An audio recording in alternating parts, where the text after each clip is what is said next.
What's up, everybody? It's me, Rhett.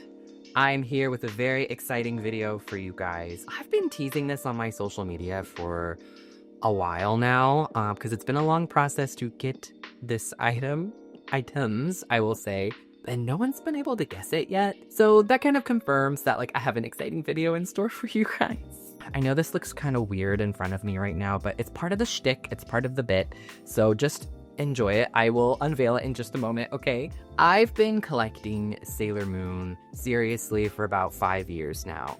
I've been a fan of Sailor Moon my whole life, but I really got into collecting fairly recently around the pandemic. A lot of collectors did. I'm not alone in that. In my journey of collecting, I've learned a lot about myself.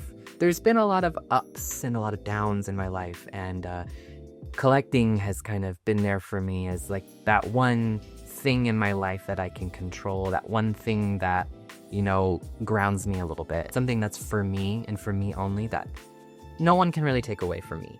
Most collectors collect their whole lives in search of, that one big thing, or maybe some people start off their collections with that one big thing, and that is the Holy Grail. What is a Holy Grail? Merriam-Webster defines a Holy Grail as an object or a goal that is sought after for its great significance. Emphasis on the word significance.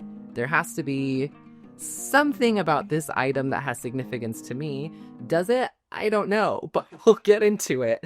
A Holy Grail is often symbolized as a cup with some sort of holy power. It's sometimes believed in mythology or theology, who really knows, that the Grail was the cup that Jesus used at the Last Supper, and the same cup that was used to collect his blood during the crucifixion. Whether that is something that you adopt into your religion or not, that is up to you. For Sailor Moon fans who follow a different messiah, this is the chalice that allows Sailor Moon to transform into Super Sailor Moon, and has the power to heal and save people if used by someone with a pure heart.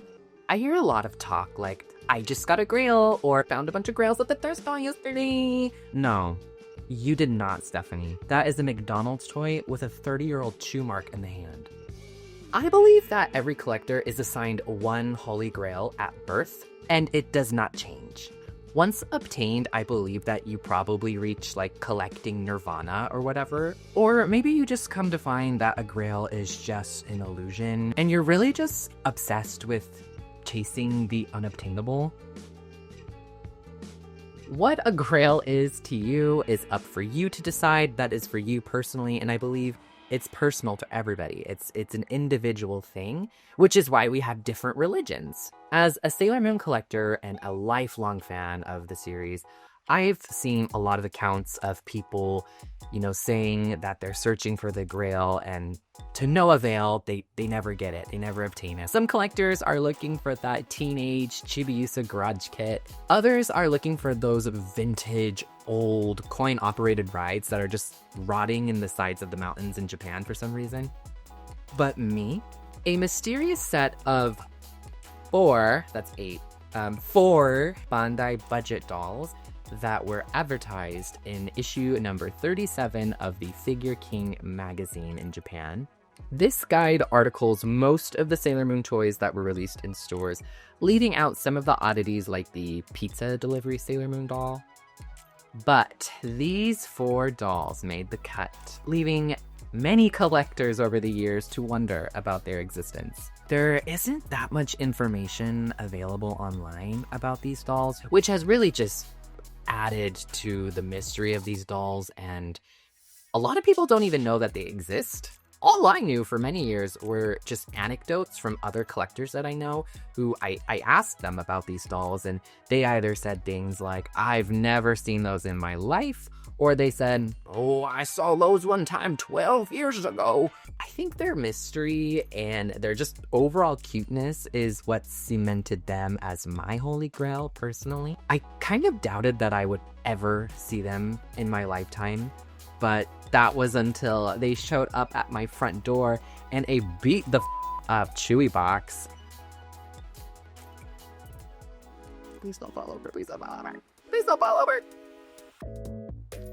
Behold, I'm gonna move my camera.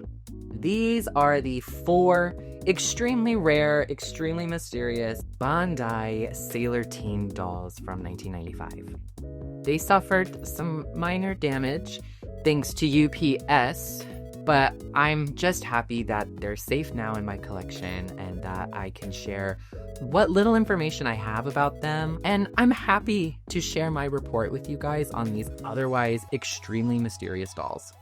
The first doll is a Super Sailor Moon doll, fairly similar to the Henshin Change doll that was released around the same time in 1995. This is the only time she was sold separately. Now, the rest of the dolls are labeled 1 through 3. Doll number 1, this is my second favorite design from the lot. This one can be closely compared to this outfit Usagi wears in the 90s anime. If there are any better references to these outfits, please let me know in the comments. I was not gonna watch all 200 episodes of Sailor Moon to find them, and Google's search engine just sucks these days. Doll number 2, this is my favorite one. Unfortunately, she suffered the most damage out of all of them, but thankfully, nothing's too bad. This black dress with the polka dot skirt and the pearl necklace is so classy and very Naoko Takeuchi. This feels like the closest we'd ever get to a manga-inspired doll. Doll number 3, she is giving the hills are alive with the sound of music. Very 90s Easter dress. I can't think of a time Usagi wore something like this, but it does remind me of some of the clothes Minako wore. Each doll comes with a stand, tiara, and a pair of shoes. Some of these outfits were actually sold separately in what they called the Sailor Coordinate fashion packs, with some slight modifications designed for the Bandai Sailor Teen dolls. One of the main differences is Usagi's black dress was released without the sleeves. I had these outfits at one point because I thought it was like the closest I could ever get to obtaining the doll. Of course, it is now my great responsibility to uphold this incredibly rare history artifact of Sailor Moon's history. So I want to dig a bit deeper into the history of these dolls and learn why they're so incredibly rare. I don't have a copy of the Figure King magazine, but my friend Jerome does, and he actually scanned of the pages of the magazine and designed this bag. You're gonna have to check it out. This bag is literally so beautiful and it's just so tasteful, especially if you're like a vintage collector. Even like people have stopped me who don't give a crap about dolls or Sailor Moon and they're like, that's a really cute bag. So I just have to plug my friend Jerome's bag here for a second. But the dolls are on here, and I took Google Translate from my phone and scanned the text that was on there. All it said was that these dolls are Ito Yokado limited edition dolls. What does that mean? Ito Yokado is a Japanese supermarket, so you can maybe say that these are similar to like a Target exclusive Barbie. The person that I bought these dolls from told me that she originally got them from the late collector Q Serenity. Rest in peace, Queen. And the person that sold them to me told me she did run a website for years called qserenity.com in the 90s and early 2000s. And this was a valuable source of knowledge about Sailor Moon merchandise, animation cells, and just like anything else going on in the Sailor Moon world. While her website is no longer up and running, you can find it on the Internet Archive. It appears that she obtained the very dolls that I'm holding right here back in 2004, where she had a note that she updated the Super dolls, though she doesn't state how she obtained them. On her page for 1995 Super dolls, the 4 dolls are pictured at the top and states that approximately 500 of each doll was made. Since there's no source to what she said, I could only take it with a grain of salt. Though it sounds pretty plausible. Unfortunately, I obviously can't ask her, though I wish I could, but that just meant that I had to dig a little bit deeper. There is one other source, the only accessible website on the internet that references these dolls at all, which means there's one other collector that's had these dolls at some point and posted about it online. This can be found on the Japanese website Big Lobe, and the author on this blog goes into great detail about how they obtained the dolls. The translation says, these 4 dolls were lined up in a few toy stores in Tokyo. Ito Yokado? Towards the end of Supers and ended up being only test sales.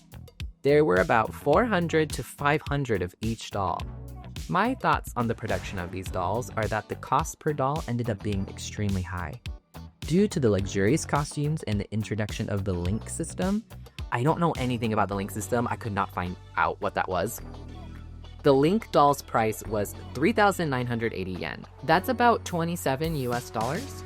And if a child wanted 5 dolls from, say, Moon to Venus, all 5 girls, it would be about 20,000 yen. If you can do that math, that's like $130. So normal parents wouldn't buy them. Also, the Red Riding Hood Cha-Cha dolls released by Takara at the same time as Sailor Moon aired were well made for about 2,000 yen. That's 13 US dollars. And they came with the added bonus of being able to dress them in Lika and Jenny clothes. So I think they simply wanted to release a cheaper version of the Sailor Moon doll as a dress-up doll. The Henshin Change doll is 2,200 yen. These dolls were all 1,800 yen. That's $12, which is so not what I paid for these dolls. But it's too late. The show has become Sailor Stars, and so never seeing the light of day, these dolls ended up in my hands, a few shops, and somewhere else, with a few kids who bought it by chance. And that's all she wrote. There is absolutely nothing else written about these dolls, at least that I can find on the internet. No other sources. If what the Japanese author said was true, these dolls were extremely limited. So the Figure King magazine definitely confirms at least some of what that author was saying. 2 things. 1, that they were sold at Ito Yokado, even though that person didn't seem to remember. And 2, that they were limited edition.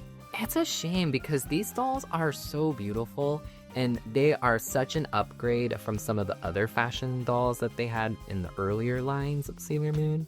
So, with the Holy Grail obtained and the mystery solved, case closed if you will, a big chapter for me has closed. But the collecting journey does not end here. Follow my Instagram and my TikTok for more updates on my collection, as well as some more lore. I love talking about Sailor Moon. I love talking about vintage toys. I love talking about nostalgia. Thank you for watching this video, and I am proud to be providing this content to you guys. If there are other collectors out there that either have these dolls or have more information or memories about these dolls, I get it, you're probably in hiding, but please feel free to reach out to me. Have a great, wonderful, fantastic day. I am so happy to be back talking about my collection, and pretty soon I'm going to give you guys a tour of my new collection room and why I've been in hiding for like the past 4 months. So I'll see you guys in the next video. Have a great day. Bye!